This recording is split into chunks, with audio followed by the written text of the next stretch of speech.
Hi friends, welcome you all back to Gia's Potential Builder Current Affairs series for Prelims 2021.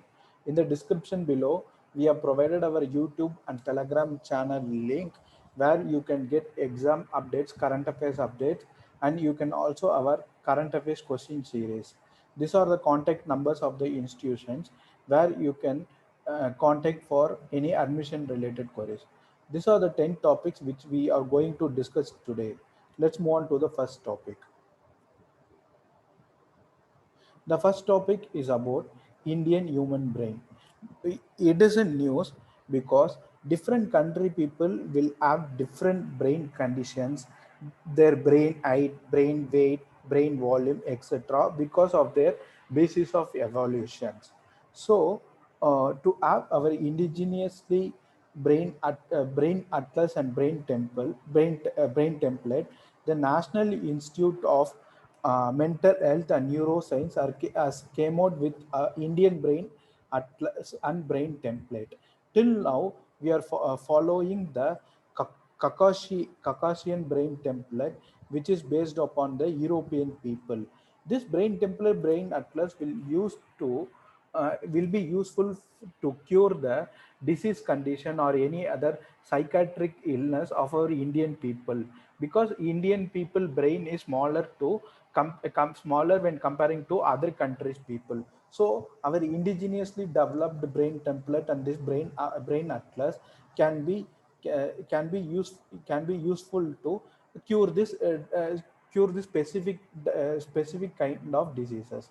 This monetary neurological template is based on Caucasian template. Next, coming on to this IBA 100, it is also a Indian brain first created ever Indian brain atlas by the Indian Institute of Technology, Hyderabad. Again, this is based on Caucasian brain template only. So this Caucasian brain template, as I said, it is based on the European people. This brain atlas, we could not able to cure the specific kind of disease which is related only to Indian patients. And coming to the before slides, this Indian National Institute of Mental Health Care is is a Bangalore based institutions. It is a apex body for the mental health care and neuroscience education in our country. Next, coming to this brain fingerprinting. This brain fingerprinting is useful to study the brain conditions of criminals. Like if any persons in involved in a criminal activity, this brain fingerprinting or this brain electrolytical oscillation signature tell will be helpful for the police people to come out with the conclusion that whether the accused is telling the truth or he is lying. So this was recently done in a rape case to a criminal to test whether whether he is telling the truth or not. So this is again a neuro psychological method.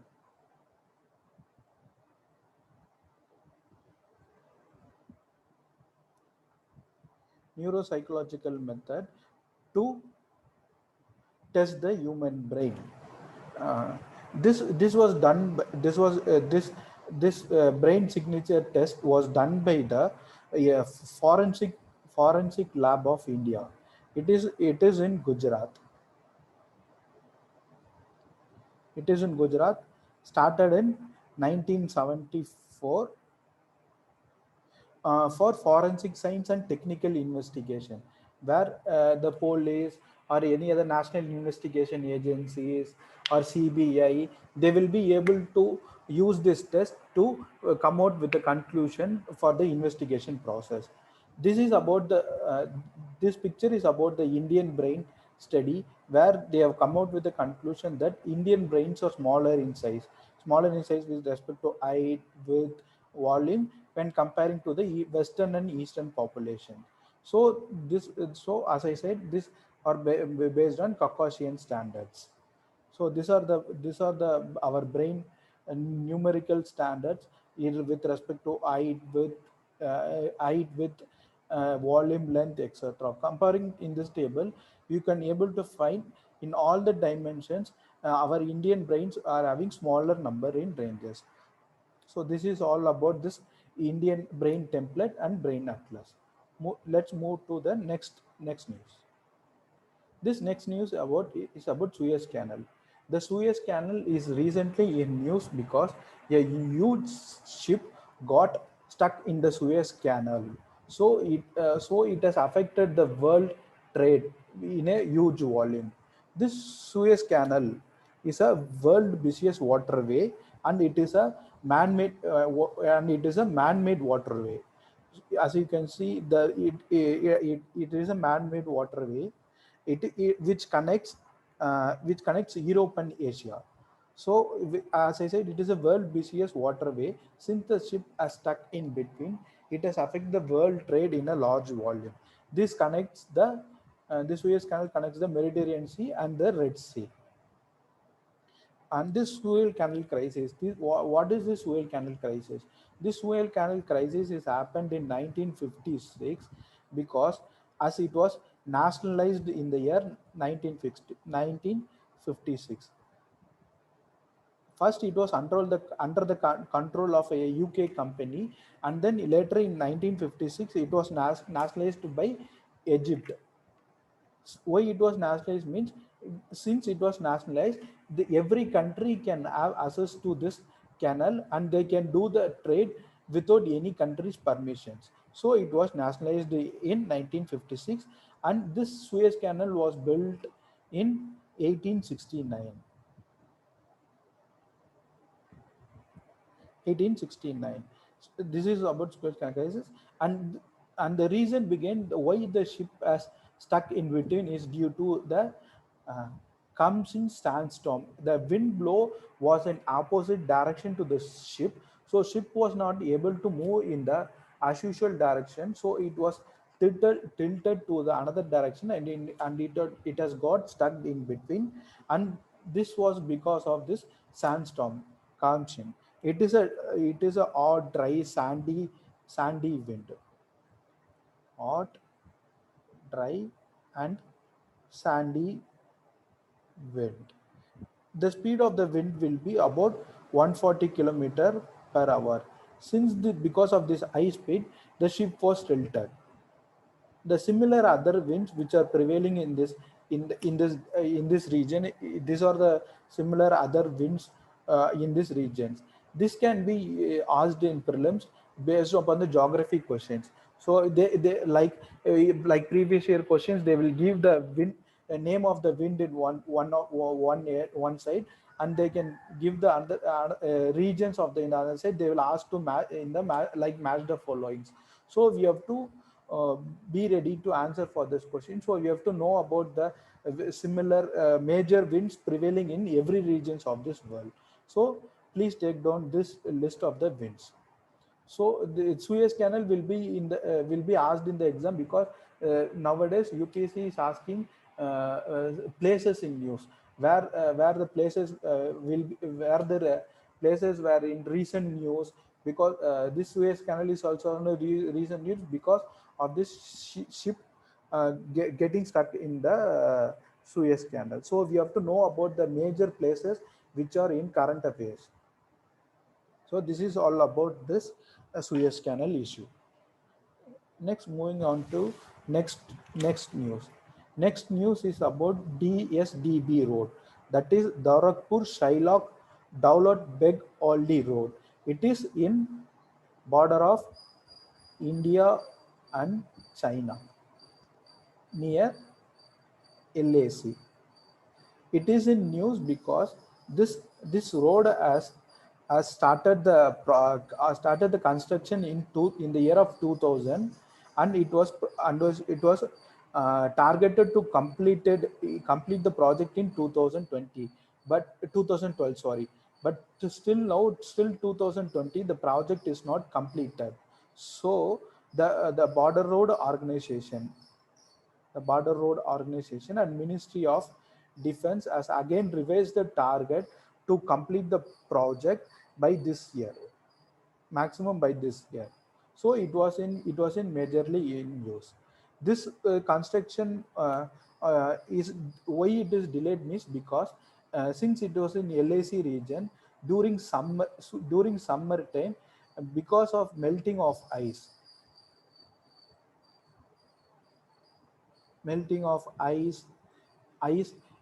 severe flooding is happening in this regions.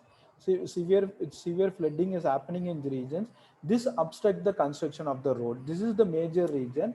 And in recent time, due to standoff between India and China, that is also become a reason for the delay in the construction of the road. But in 2019, a small portion of the road of 430 meter was inaugurated, which connects Durbuk to DBO, that is Daulat Beg Odi. This was inaugurated in 2019 by our defense minister as the smaller portion of this road project. Coming to LAC, this LAC is a line of actual control is between India and China. This LAC will be having three sectors, that is western sector, middle sector, and eastern sector. This western sector is in Ladakh. Middle sector is in Himachal Pradesh and Arunachal Pradesh. Himachal Pradesh and Uttarakhand. The eastern sector is only in Arunachal Pradesh, where this line is known as McMogan line.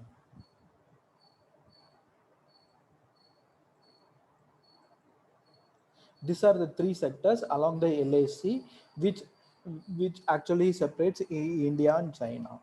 As I told, this road is constructed by the Border Road Organization. It is under the Ministry of Defense.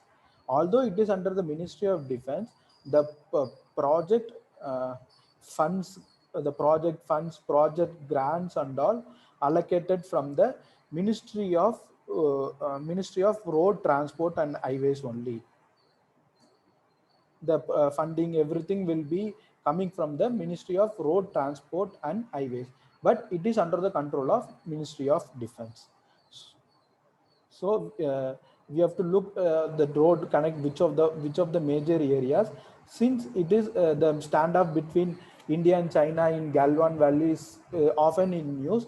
So this road becomes important crucial point for this examination, and we have to know about which of the organization it is constructing, it is coming under which defense, which ministry. Like small difference will be there, though it is under Ministry of Defense, but its funding and all everything is coming from Ministry of Road Transport and Highways. We have to note this smaller kind of difference. This is all about this news. Let's move on to the next news. Next news is about a bird called willow warbler. This why it is news means this bird has recently, for the first time, it is sighted in Vellayani and Panchkarni paddy fields in Kerala. This paddy fields is an hot spot where more than 213 species of birds, which 230 species of birds is visiting annually this paddy fields. And in this 230 species, it includes both resident and migrant species, both that is means both Indian and other country species also. So since it was for the first time sighted in this paddy fields, it was in news. The scientific name of this bird is Pilococcus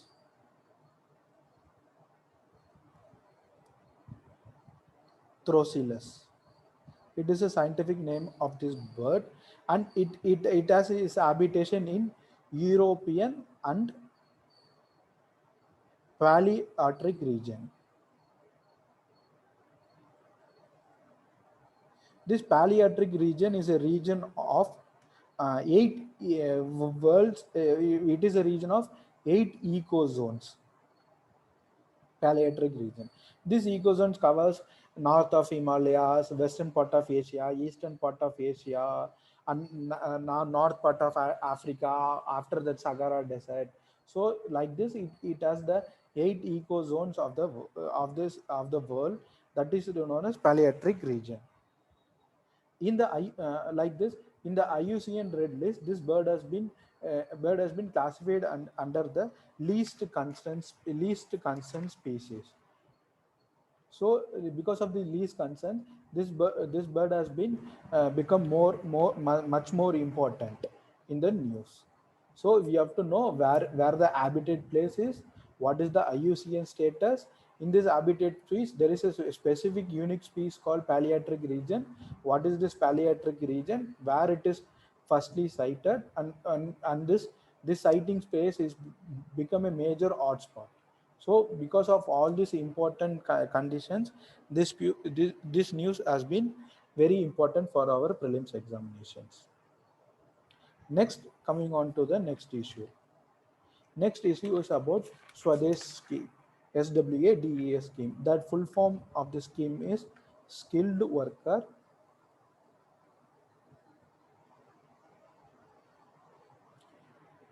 Arrival Database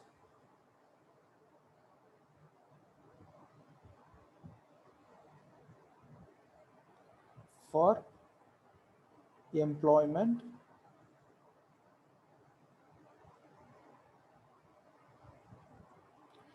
Support. That is, government has launched this scheme for the initiative for those migrants who are coming back to their native space, native place, because of this pandemic region.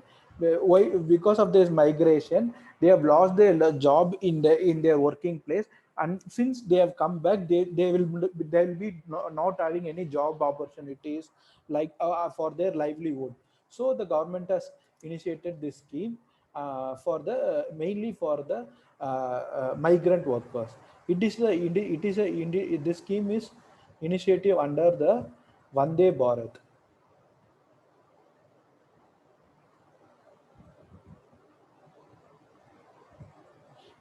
It is an initiative on the Vande Bharat mission. This Vande Bharat mission is a repatriation mission.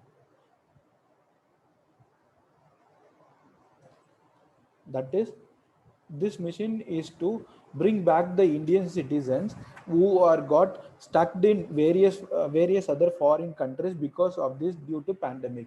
So this scheme was launched under this Vande Bharat mission. In the scheme, it is a joint initiative of three ministries, that is Ministry of Skill Development and Entrepreneurship, Ministry of Civil Aviation, and Ministry of External Affairs. This three, because this mission has been coordinated by three ministries. Like Civil Aviation Ministry is responsible for bringing back this Indian citizens. The Skill Development Ministry will be helpful to further improve or to improve their skill. And Ministry of External Affairs, since they are residing in other countries, Ministry of External Affairs is responsible for their visa process, etc. So all these three ministry is is is responsible for this scheme. But the National Skill Development Corporation, national, National Skill Development Corporation is the supporting agency for the implementation. It supports for the implementation of the scheme, or it is the implementing agency of this scheme, National Skill Development Corporation. In this scheme, the citizens have to get Swadesh skill card. They have to apply in online after they are returning back to India. After returning back to India, they have to apply in an online portal where they, after applying, they will get the what are the job opportunities they are looking for. The government will provide all the database. Since the name itself is about all database, the government will provide all the database in the online for the migrant Indians. From there they can get the job opportunities using this Swadesh skill missions. This National Development Corporation is a non-profit under Companies Act. This was under Ministry of Skill Development and Entrepreneurship. This National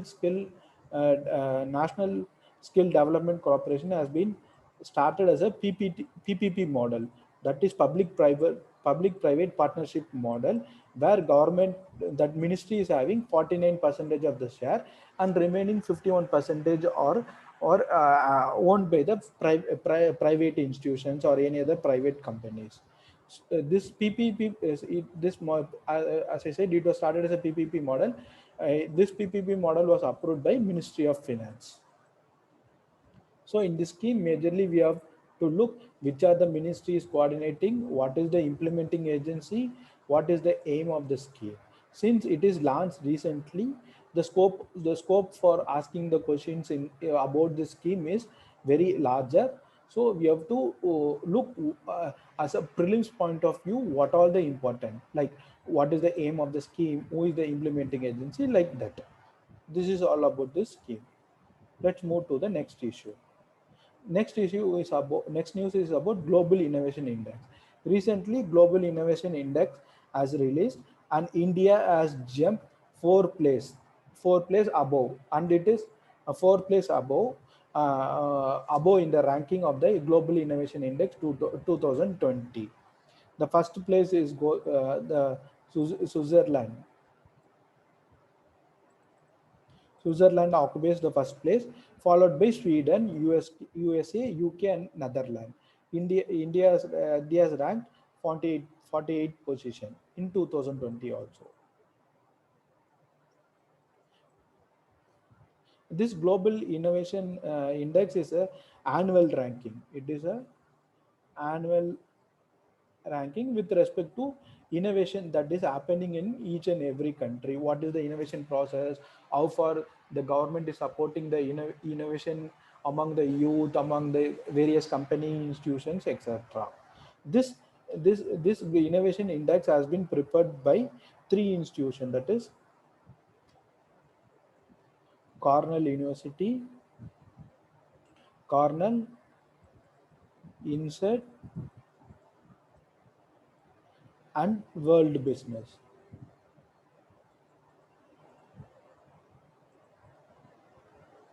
This these three institutions prepare this Global Innovation Index, and it was started in the year 2007. From 2007, this ranking is published annually. The theme for this 2020 is who will finance innovation. This is the theme. So theme becomes more important for the prelims examination. This is a theme, and in these parameters, the India's position or in these parameters, and then we are lagging in infrastructure parameter. Comparing to other parameters, we are very lagging in infrastructure parameters. This Global Innovation Index, it carries out the index in 131 countries and with 80 broad categories. 80 broad categories, this index was being carried out. Next is this India Innovation Index. This India Innovation Index has been carried out by Niti Aayog. This India Innovation Index has been carried out by Niti Aayog on the lines of this global innovation index. Like that, based on the model, India Innovation index as also been as also being carried out by Niti Aayog, and it prepares the report card. It classifies the states as major state, northeastern and hilly states, UT and cities. Based on this classification, it again it classifies the um, it classifies the states and small UTs. Based on the major states, Karnataka ranks first, which majorly with top innovation, as Karnataka is having is attracting high number of capital ventures, geographical indications, FDIs, and information and communication technology. Like this, in this all these parameters, Karnataka is attracting more business and more innovation into the state. So majorly southern states has performed well comparing to the other parts of the country. Southern states are performed well. In the northern, eastern, and hilly state, Himachal Pradesh has ranked first. And in case of UT, Delhi has been the most innovation state in this thing. In this India Innovation Index report, 36 indicators has been taken, and based on this 36 indicators, ranking has been done by the different three categories, and this is the second edition of the index. Before first edition was released, now recently second edition was released by the Niti Aayog. And in this index they have highlighted that India has been spending only 0.7 percentage of GDP to innovation. This is very low level. It is even very low when comparing to Israel. Israel has been spending 9% of its GDP to innovation, where we are spending only 0.7 percentage, 0.7 percentage of our GDP to innovation process. So this is the reason why we are lagging in the innovation index. So we have to like this, we have to interrelate our topic, and we have to study. Like if global innovation index is coming in news, means like that, whether it is similar index, it is a similar report, it is carrying out in India. In case like global innovation index is carried on, so our government, Niti Aayog has been it has been taking a model of the global index, and we are preparing our own innovation index, so that based upon this ranking, it will be helpful for our states to become more competitive, so that state will be more competitive and among themselves, and they will improve themselves comparing to other states.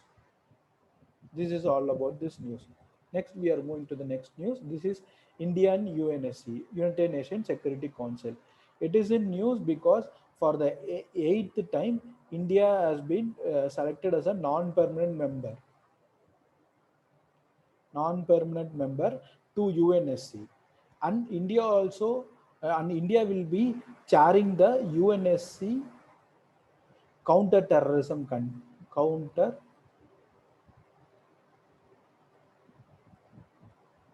committee in 2020, which is going to which is happening. And this for this non-permanent membership, India has got support of all 55 member of Asia Pacific group. All it has got all support of 55 members of the Asia Pacific group.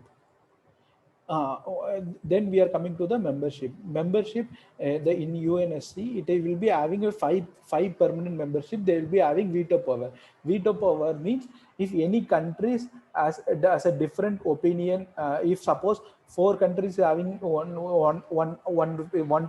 perspective of opinion, and the fifth country is having another opinion, another perspective of opinion, means then the decision will not be taken. on the majority basis. Like India wants to be a permanent member in India wants to be a permanent member in UNSC. Because of veto power used by China, we are not able to get the permanent membership in UNSC. All the other four countries are supporting the India's membership, but China is using its veto power to to make an action against India. That there will be 10 non-permanent member in UNSC, from African continent 3, from Asia continent 2, from Latin America 2, from Western Europe and others 2 members, and Eastern Europe 1 member. So from the they are bifurcating on region basis to give equal representation. So this 10 non-permanent membership are bifurcated on the region basis, and India is now India is selected as an non-permanent member in UNSC.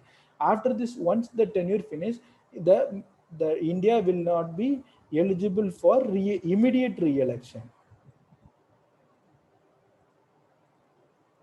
So if a country is non-permanent for 2 years, means then after its completion it is not eligible for immediate re-election, then it has to wait for 2 more years. Then again after 2 years only that country can again will be nominated for the non-permanent membership.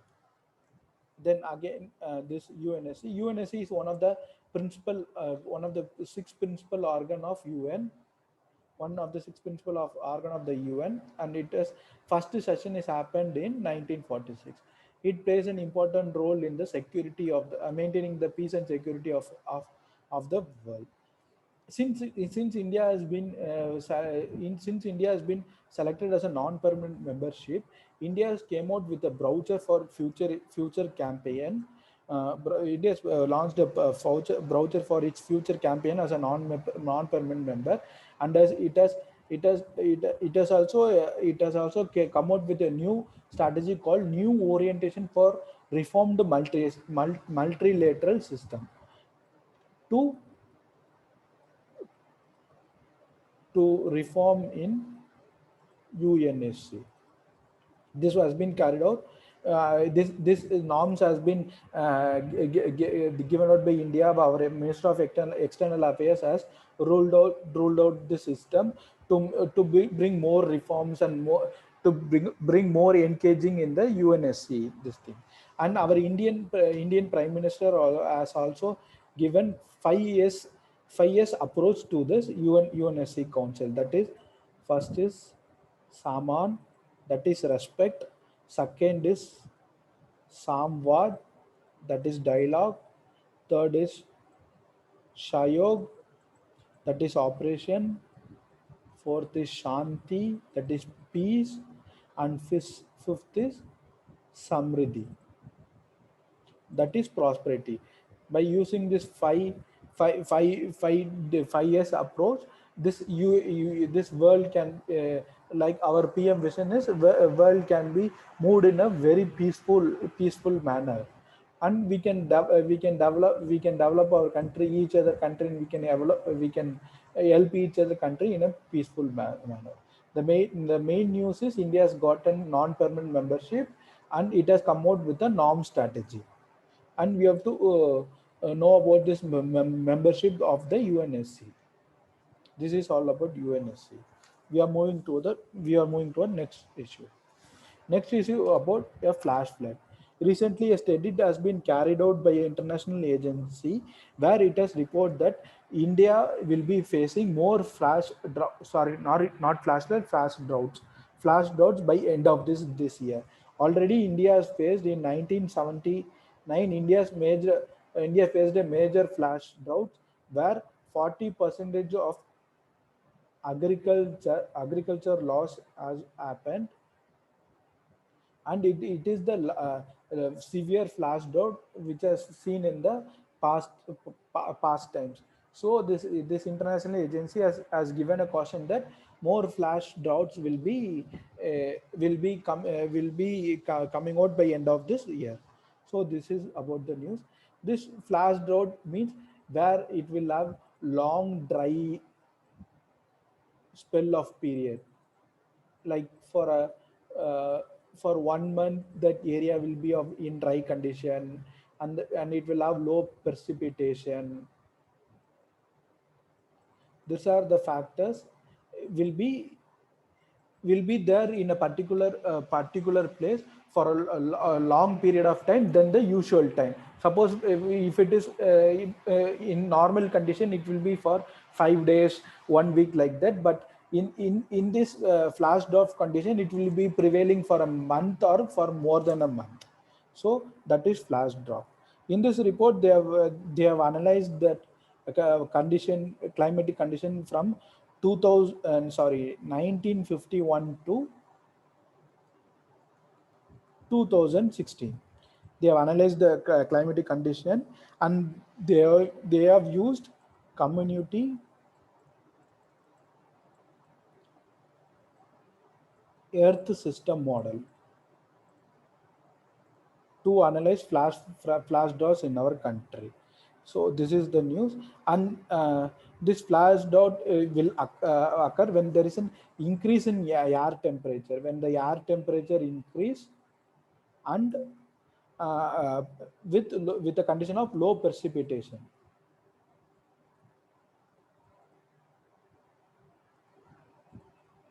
If these two conditions occurs in a certain place, then it may leads to a condition of flash droughts.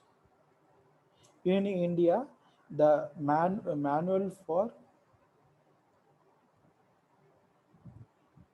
drought management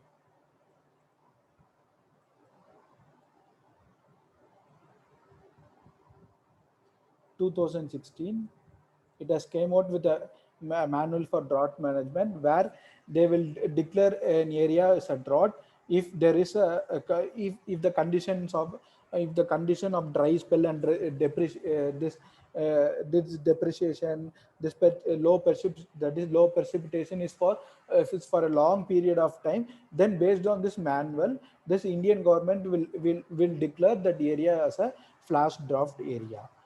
And this area will be of more than 40 percentage.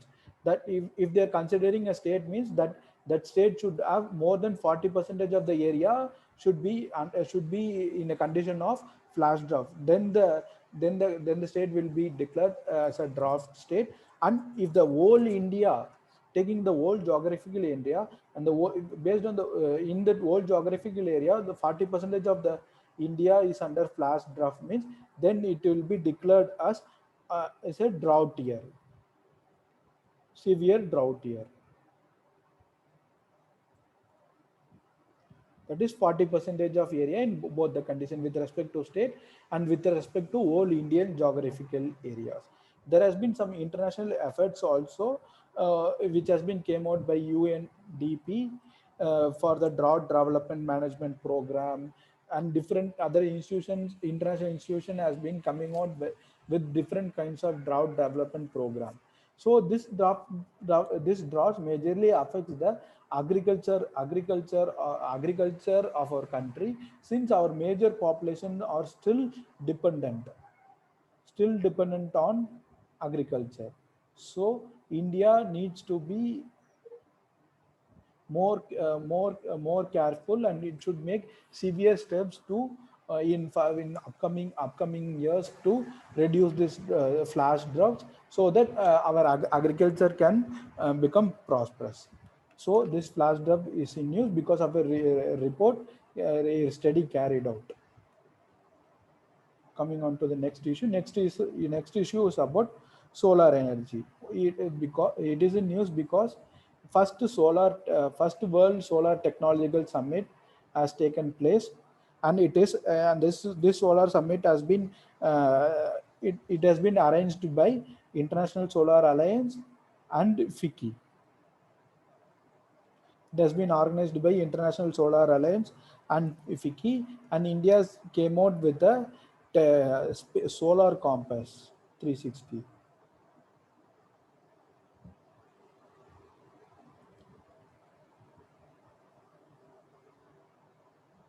It is a journal. It is a technological journal uh, with respect to solar energy.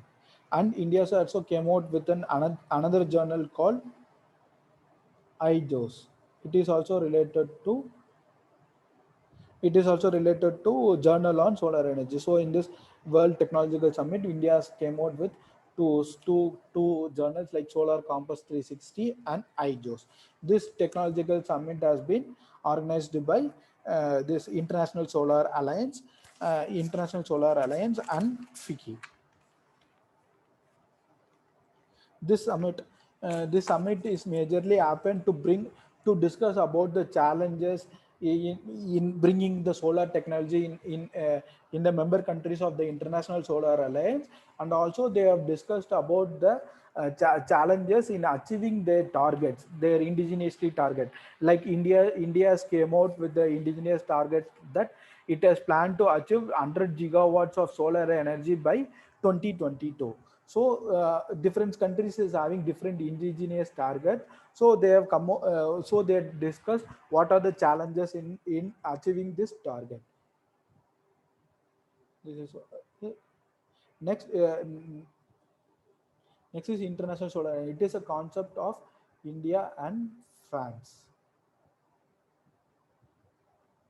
It is launched on the in the COP21 conference of what is 21 in Paris in 2015 by our Indian Prime Minister and French Prime Minister. So this International Solar Alliance, it is having member countries between Tropic of Cancer and Capricorn. The member countries of this, because this the regions between Tropic of Cancer and Tropic of Capricorn will receive more sun rays. So the member countries will be belonging between these two regions. But France is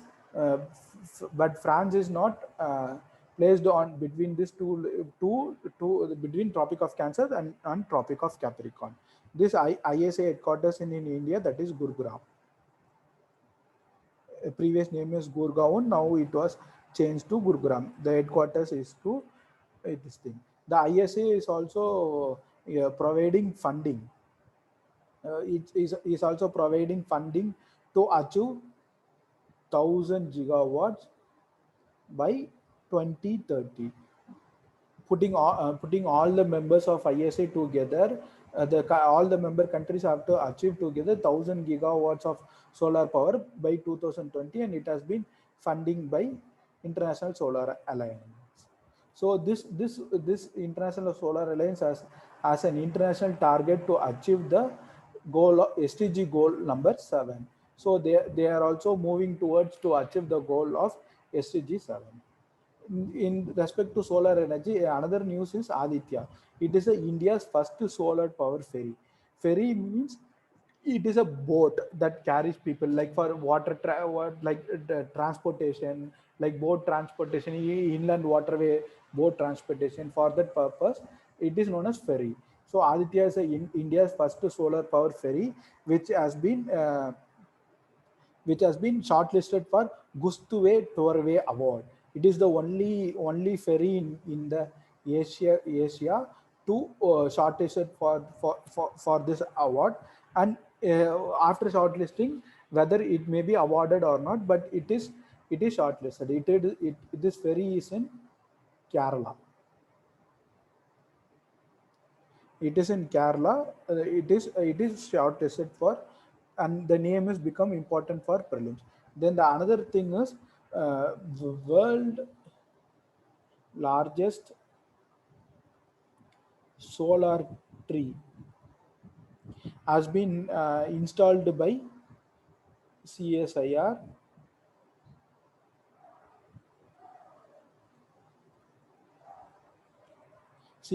in Durgapur.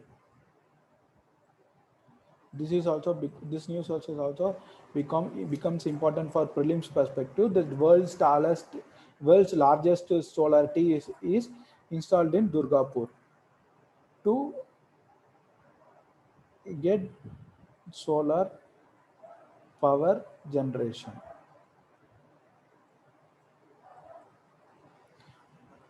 And till now, This coming back to ISA, this ISA is an international forum for solar energy.